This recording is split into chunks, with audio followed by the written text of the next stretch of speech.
Chapter 48 On the Tail of a Rat. Have you ever had hold of a tail of a rat?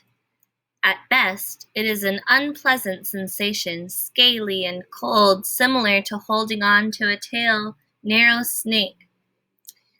At worst, when you are dependent upon a rat for your survival, and when part of you is certain that you are being led nowhere except to your death, it is a hideous sensation, indeed, to have nothing but a rat's tail to cling to.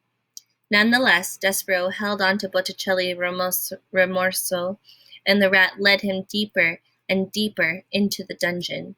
Despereaux's eyes had, by this point, adjusted quite well to the darkness, though it would have been better if he had not, for the things he saw made him shiver and shake.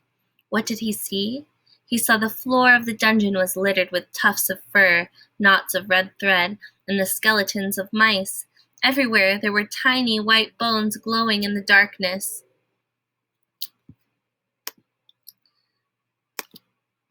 And he saw in the dungeon tunnels through which Botticelli led him, the bones of human beings, too, grinning skulls and delicate finger bones rising up out of the darkness and pointing towards some truth best left unspoken.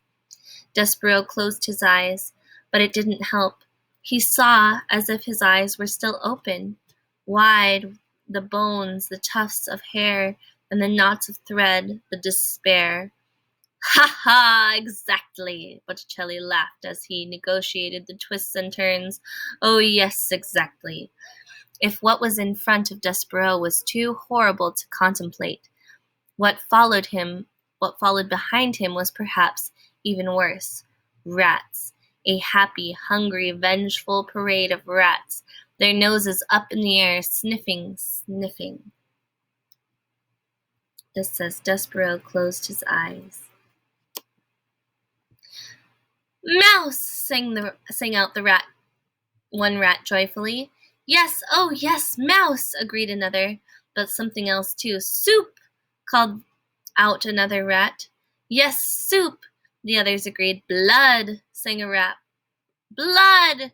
they all agreed together, and then they sang, "Here, mousie, mousie, mousie! Here, little mousie!" Botticelli called out to the other rats. "Mine!" he said.